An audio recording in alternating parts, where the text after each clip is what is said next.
बिल्कुल। तो कानपुर से देहात से एक बड़ा हादसा, इसकी खबर मिली है जहां ट्रॉला पलटने से 6 मजदूरों की दर्दनाक मौत हुई है। आपको बताएं, ट्रॉला के नीचे ये 22 मजदूर दबे थे। 16 को तो बड़ी मशक्कत के बाद बाहर निकाल दिया गया। 8 ऐसे मजदूर हैं जिन्हें गंभीर चोटें आई हैं। एक की हालत यहाँ पर नाजुक बनी हुई है। तो कौशल, कितनी भी कोशिश की जाए लेकिन हादसों की जो रफ्तार है वो नहीं थमती। बिल्कुल, बहुत गंभीर ये बड़ा हादसा हुआ और एक्सक्लूसिव तस्वीरें हम अपने दर्शकों को दिखा रहे हैं। ये देखिए, ये रेस्क्यू ऑपरेशन चल रहा है। एक ट्रॉला था जिसमें करीब 22 मजदूर थे और इस हादसे में 6 मजदूरों की दर्दनाक मौत हो गई है। ट्रॉला पलट गया था, 22 मजदूर इसमें सवार थे। बिल्कुल, तस्वीरें बयां करने के लिए काफी है कौशल की किस कदर, और ये वो परिजन हैं। रतीश हमारे संवाददाता हमारे साथ जुड़ गए हैं, उनसे जानते हैं कि फिलहाल क्या कुछ हालात हैं वहां पर। रतीश, 6 मजदूरों की दर्दनाक मौत की खबर आ रही है, फिलहाल रेस्क्यू ऑपरेशन कैसा चल रहा है और जो घायल हैं उनकी क्या स्थिति है?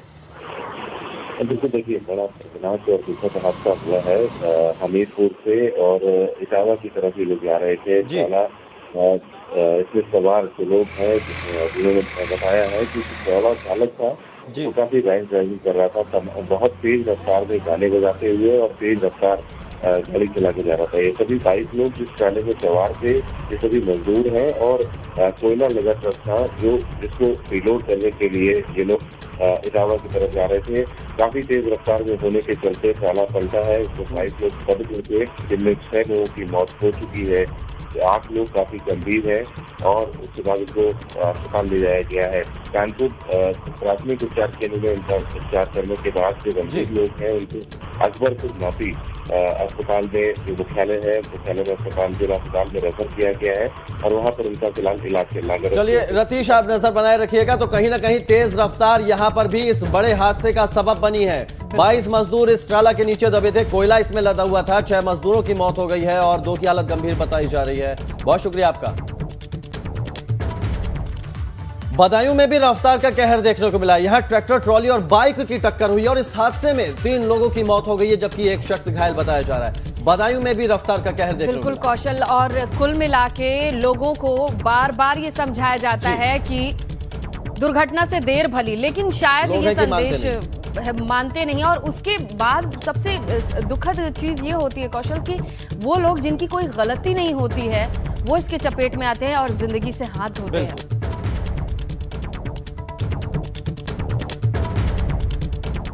और चलिए अब आपको दिखाते हैं यूपी के शहर शहर आग के कहर की तस्वीरें। यूपी में 5 जगहों पर आग ने अपना कहर बरपाया है कौशल, जहां पहली तस्वीर तो जालौन से है। जालौन में सब्जी मंडी में आग लगी, उसके बाद अफरा तफरी का माहौल। बिजनौर में देखिए, घर में आग लगने के बाद हाहाकार। श्रावस्ती में भी हड़कंप आग की वजह से। आगरा और सीतापुर से भी आग की खबर आई है, जिससे हजारों का सामान जलकर खाक हो गया है। तो प्रदेश से आग का तांडव और आग की तस्वीरों ने सोचने पर मजबूर कर दिया है कि अभी गर्मियों की शुरुआत हुई नहीं कौशल, कि हमारा फायर एक्सटिंग्विशर कहाँ है, हमारे सिस्टम कहाँ हैं, और आग से बचाव के लिए क्या ये हाई टाइम है कि अब हम थोड़े अलर्ट रहें? बिल्कुल सही।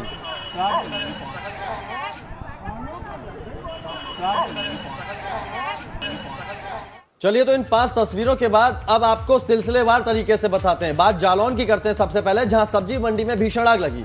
आग की चपेट में आकर कई दुकानें खाक हो गई। आग में लाखों का सामान जल गया। फायर ब्रिगेड ने आग पर काबू पाया और ये तस्वीरें आप देखिए किस तरह की अफरा तफरी का माहौल हो गया था। आग बहुत भीषण थी, लोगों ने आग बुझाने की कोशिश की, मिट्टी डालने की कोशिश की आग पर, लेकिन आग बढ़ती ही जा रही। लेकिन कहाँ ये मिट्टी के बस की आग लग रही है, जरा देखिए। लेकिन वही बाजारों में, दुकानों में आग से बचने के अभी जाके अगर सिक्योरिटी चेक की जाए, इंतजाम नहीं, बिल्कुल नहीं मिलेंगे कौशल।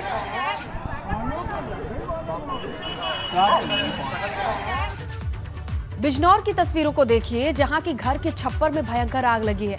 यहां ये बताया जा रहा है कि मोमबत्ती जलाते समय छप्पर में ये आग लगी है।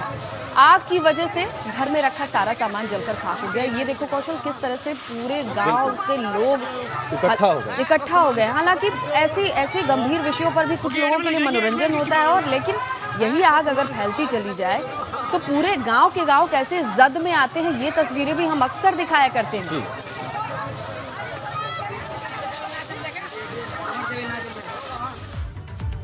बात श्रावस्ती की कर लेते हैं, जहां झाड़ू व्यापारी के घर में आग लगने से हड़कंप मच गया। आग लगने से घर में रखा सारा सामान जलकर खाक हो गया। आग किन कारणों से लगी ये साफ नहीं हो पाया है। ये तस्वीरें भी हम आपको दिखा रहे हैं किस तरह से ये मकान धू धू कर जल रहा है। श्रावस्ती की ये तस्वीरें हैं जहां एक व्यापारी के घर में आग लगी है। लगातार आग लगने की घटनाएं सामने आ रही बिल्कुल हैं। कौशल, इससे हमें, आपको और तमाम दर्शकों को ये संदेश मिलता है कि अब जैसे जैसे शुष्क होगा मौसम, अब कहीं ना कहीं आग और इन सब चीजों के प्रति सावधानी बरतनी बिल्कुल एहतियात बेहद बरतने की जरूरी जरूरत होगी। क्योंकि देखिए, घर में हो चाहे दुकान हो, गांव में तो हम नहीं एक्सपेक्ट करते कि कोई एक्सटिंग्विशर लगा के रखा होगा या सारी चीजें होंगी, लेकिन हाँ, एहतियात बहुत जरूरी है, थोड़ी सावधानी जरूरी है कि कहाँ पर सूखी घास ज्यादा है तो आग को पकड़ने में ज्यादा वक्त तो लगता नहीं। अब यही लीजिए कि आगरा में नगर निगम के स्टोर में भी आग लग गई। स्टोर में गैस सिलेंडर में आग लगी है। स्टोर में चाय वाले का गैस सिलेंडर रखा हुआ था। जब ये आग लगी तो सूचना पर फायर ब्रिगेड और इलाका के जो पुलिस थी, डिपार्टमेंट, वो भी पहुंची और बड़ी मशक्कत के बाद पहुंचे, इस आग पर काबू पाया गया। ये देखिए,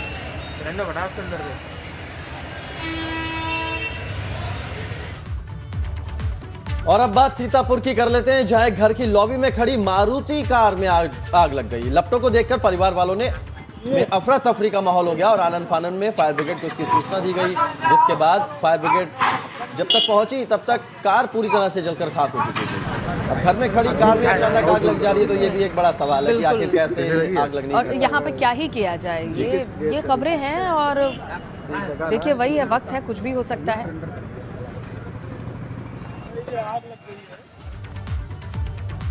अब आपको ऐसी तस्वीरें दिखाते हैं जो अक्सर परेशानी में डाल देती हैं। ये तस्वीर मुरादाबाद से सामने आई है, जहां दिल्ली लखनऊ नेशनल हाईवे 9 पर कई किलोमीटर लंबा जाम लग गया। बसें और गन्ने के ट्रैक्टर के एक्सीडेंट और उसके बाद ये किलोमीटर लंबा जाम। हैरानी वाली बात ये रही कि मौके से पुलिस और नेशनल हाईवे की टीम नदारद रही। कौशल, सबसे अफसोस वाली बात यह थी कि जाम में एक एम्बुलेंस भी फंसी थी। अब इसके लिए तो कानून बन चुका है कि एम्बुलेंस को रास्ता देना, एम्बुलेंस को आगे पहुंचाना, ये मैंडेटरी है, ये ऑप्शनल नहीं है, आपको ऐसा करना ही करना है। लेकिन बावजूद इसके ये तस्वीरें हमें सोचने पर, और यहाँ प्रशासन के लिए सबसे बड़ा सवाल है, कहाँ थे? किलोमीटर लंबा जाम लग गया और आपको आइडिया ही नहीं। जी। और अब सोनभद्र से एक अफसोसजनक खबर। सोनभद्र में मछली पकड़ने गए 2 बच्चों की बंधी में डूबने से मौत हो गई। ग्रामीणों ने दोनों बच्चों को बंधी से बाहर निकाला। दोनों बच्चे बसौली गांव के रहने वाले हैं और मछली पकड़ने गए थे, लेकिन डूबने से इनकी मौत हो गई। बिल्कुल, अब गर्मियों की भी शुरुआत है कौशल। नदी तालाब में मछली पकड़ने के लिए या खेलने कूदने के लिए बच्चों का ऐसे जाना आम है, लेकिन ये खबर दुखद है। तो इन्हीं खबरों के साथ अब रुक कर लेते हैं पूर्वांचल की खबरों का फटाफट अंदाज। यूपी के बेसिक शिक्षा राज्य मंत्री सतीश द्विवेदी ने सिद्धार्थनगर के प्राथमिक विद्यालय का औचक निरीक्षण किया। विद्यालय पर मंत्री के अचानक पहुंचने से हड़कंप मच गया। शिक्षा मंत्री यहां पर पहुंचकर छात्रों से रूबरू हुए। बीएसपी से 2 बार विधायक रही विद्या चौधरी ने सपा का दामन थाम लिया। उनके आजमगढ़ आने पर सपा कार्यकर्ताओं ने जोरदार स्वागत किया। इस दौरान विद्या ने कहा कि सपा की नीतियों से प्रभावित होकर उन्होंने सपा का दामन थामा।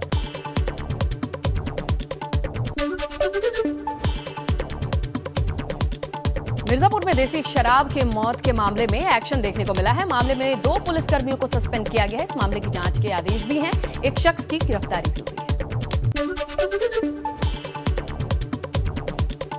वाराणसी में 1 करोड़ का गांजा पकड़ा गया। डीआरआई की वाराणसी यूनिट को भी बड़ी कामयाबी मिली। ये गांजा ओडिशा से अलीगढ़ लाया जा रहा था। मौके से 2 आरोपियों को भी गिरफ्तार किया गया, उनसे पूछताछ जारी है।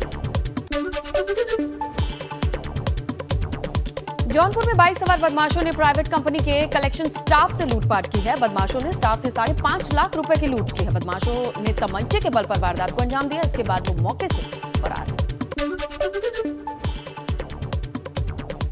बीजेपी के राष्ट्रीय अध्यक्ष जेपी नड्डा ने पंडित दीनदयाल स्मृति स्थल का निरीक्षण किया। उनके साथ केंद्रीय कैबिनेट मंत्री डॉक्टर महेंद्र नाथ पांडे, प्रदेश भाजपा अध्यक्ष स्वतंत्र देव सिंह भी मौजूद रहे और कई कार्यक्रमों में जेपी नड्डा ने हिस्सा लिया।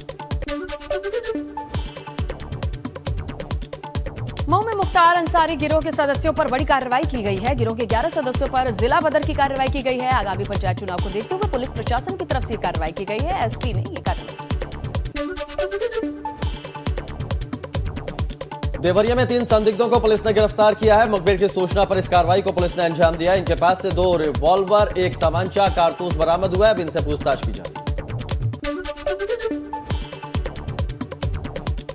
बस्ती में शासन के निर्देश पर अवैध अतिक्रमणकारियों पर प्रशासन का बुलडोजर चला है। जिले के कई तहसीलों में ये कार्रवाई की गई है। सरकारी जमीन पर इन लोगों ने अवैध कब्जा कर रखा था। इस कार्रवाई के दौरान दुकानदार काफी खफा दिखे। बलिया में सुभाषपा ने पेट्रोल की बढ़ती कीमतों का विरोध अनोखे अंदाज में जताया। कार्यकर्ता बैलगाड़ी पर सवार होकर डीएम कार्यालय पहुंचे। सुभाषपा के नेताओं ने पेट्रोल की बढ़ती कीमतों को वापस लेने की मांग की। गोरखपुर में बुजुर्गों का वैक्सीनेशन किया गया। सरकारी अस्पतालों के अलावा निजी नर्सिंग होम में भी वैक्सीनेशन हुआ। महापौर सीताराम जायसवाल भी वैक्सीन लगवाने के लिए पहुंचे। उन्होंने लोगों से वैक्सीन लगवाने की अपील की। गाजीपुर में संचारी रोग नियंत्रण अभियान का शुभारंभ किया गया। मुख्य चिकित्सा अधिकारी डॉक्टर जीसी मौर्य की अध्यक्षता में नगरपालिका अध्यक्ष सरिता अग्रवाल ने इस कार्यक्रम का शुभारंभ किया। तो पूर्वांचल की ये खबरें थी कौशल। अब एक बड़ी खबर आ रही है दर्शकों तक, वो भी हम पहुंचा देते हैं। जहां आज बंगाल जाएंगे सीएम योगी आदित्यनाथ। बंगाल में बीजेपी के लिए चुनाव प्रचार करेंगे। कौशल, हम जानते हैं वो स्टार प्रचारक हैं। चुनाव कहीं भी हो, अगर भाजपा की ओर से स्टार प्रचारक को भेजना होता है, हिंदुत्व का चेहरा चुनना होता है, तो सीएम योगी आदित्यनाथ की बारी आती है। कांग्रेस के गढ़ मालदा में ये जनसभा होनी है सीएम की। बीजेपी के कार्यकर्ता जो हैं उनके घर पर खाना भी खाएंगे, ये भी अहम है। और परिवर्तन यात्रा में उनका शामिल होना भी तय है। तो ये बिल्कुल, तो काफी अब बीजेपी बहुत भरोसा जताती है मुख्यमंत्री योगी आदित्यनाथ के चेहरे पर। स्टार प्रचारक के तौर पे मुख्यमंत्री चुनावी जनसभा में अलग दूसरे राज्यों में जरूर जहां पर भी जरूरत पड़ती है वो जाते हैं। और विवेक त्रिपाठी इसी सीएम के कार्यक्रम पर ज्यादा जानकारी के साथ जुड़ गए हैं। विवेक, आज मुख्यमंत्री बंगाल जाएंगे, ममता के गढ़ में हुंकार भरेंगे। मालदा में उनकी आज एक चुनावी जनसभा है और परिवर्तन यात्रा भी है। क्या कार्यक्रम रहेगा, किस वक्त सीएम निकलेंगे यहां से? जी देखिए कौशल, मुख्यमंत्री योगी आदित्यनाथ यहाँ से करीब 10:30 बजे के आसपास उनके पश्चिम बंगाल जाने की सूचना है। मालदा में जो चुनावी रैली है, चुनावी रैली से पहले वो एक रोड शो करेंगे। रोड शो और जनसंपर्क अभियान करेंगे। वहाँ पर जो बीजेपी के कार्यकर्ता हैं उनकी बेहद डिमांड थी, चूँकि प्रधानमंत्री जी के बाद योगी ऐसा चेहरा है जो फायर ब्रांड है और जो हिंदुत्व, कट्टर हिंदुत्व की छवि है, वहाँ पर मालदा में इसकी ज़रूरत है। पश्चिम बंगाल में जैसे ममता बनर्जी को टक्कर देने के लिए, जवाब देने के लिए जिस तरह से गतिविधियाँ होती रही है पश्चिम बंगाल में, योगी को पिछले 2019 में जो लोकसभा चुनाव हुआ था वहाँ भी रैली के लिए जाना था, लेकिन ममता बनर्जी ने उनको वहाँ आने की अनुमति नहीं दी थी, इस वजह से वो नहीं जा पाए। अब की जो विधानसभा चुनाव हो रहे हैं, विधानसभा चुनाव में सबसे पहले मालदा में वो प्रचार अभियान शुरू करेंगे। करीब 20 से ज़्यादा उनकी रैलियां और रोड शो आयोजित किए हैं भारतीय जनता पार्टी ने। और जो उनका जो सबसे फोकस रहेगा, चूँकि मालदा एक ऐसा इलाका है जो गरीब और पिछड़ा हुआ है, वहाँ से एक सीट मिली थी बीजेपी को। सबसे जो महत्वपूर्ण बात है वो जो बांग्लादेश है, बांग्लादेश से सटा हुआ है, इसलिए वहाँ पर जो संवेदनशील गतिविधियाँ हैं, वहाँ से लोगों का पलायन होता है, बांग्लादेश से लोग आते हैं। और बहुत आतंकवादी जमात-उल मुजाहिदीन का भी नाम पिछले दिनों सामने आया था, जो पश्चिम बंगाल के जरिए जिसने देश में प्रवेश किया था। और लखनऊ में भी कुछ उसके सदस्य जो पीएफआई से जुड़े हैं वो पकड़े गए थे। वो संवेदनशील इलाका, वहाँ पर 50% जो आबादी है, 50% मुस्लिम आबादी है, इसलिए ध्रुवीकरण के लिए योगी को वहां भेजा जा रहा है। बिल्कुल, एक जो फायर ब्रांड है, कट्टर हिंदुत्व की छवि है मुख्यमंत्री की, और इसीलिए मुख्यमंत्री को बीजेपी ने चुना है पश्चिम बंगाल के मालदा में इस चुनावी सभा को संबोधित करने के लिए। आप नजर बनाए रखिएगा, आगे भी आपसे अपडेट लेंगे। फिलहाल बहुत शुक्रिया इस तमाम जानकारी के लिए।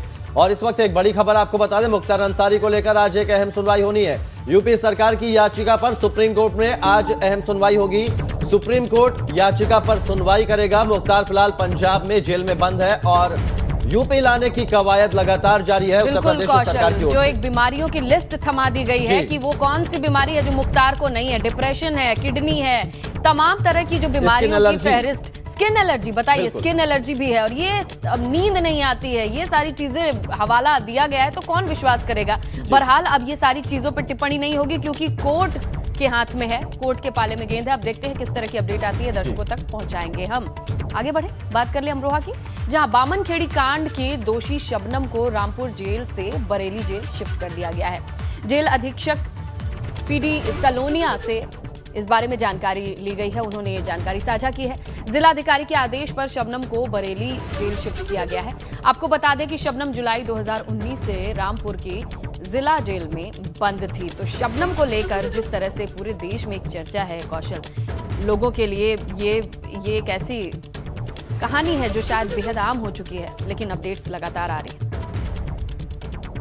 तो वायरल हुई थी, उनके खिलाफ भी जिलाधिकारी महोदय के आदेश से उनको जिला कारागार बरेली स्थानांतरित कर दिया गया है।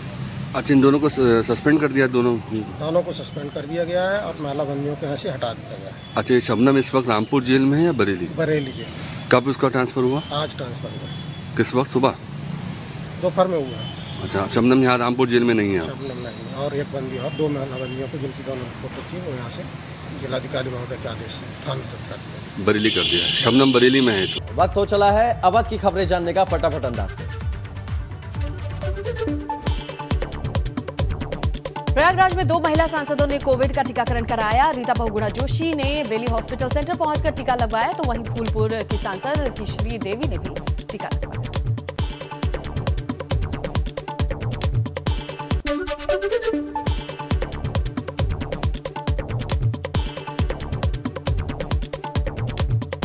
रायबरेली में एमएलसी दिनेश सिंह ने मंदिर के लिए 1 करोड़ रुपए दान किए हैं और इससे राम मंदिर निर्माण के लिए एक काफी मदद मिलेगी। उन्होंने कहा है कि श्री राम जन्मभूमि में जो मंदिर बन रहा है उसमें और लोगों से भी उन्होंने अपील की है कि वो आए और अपना सहयोग दें।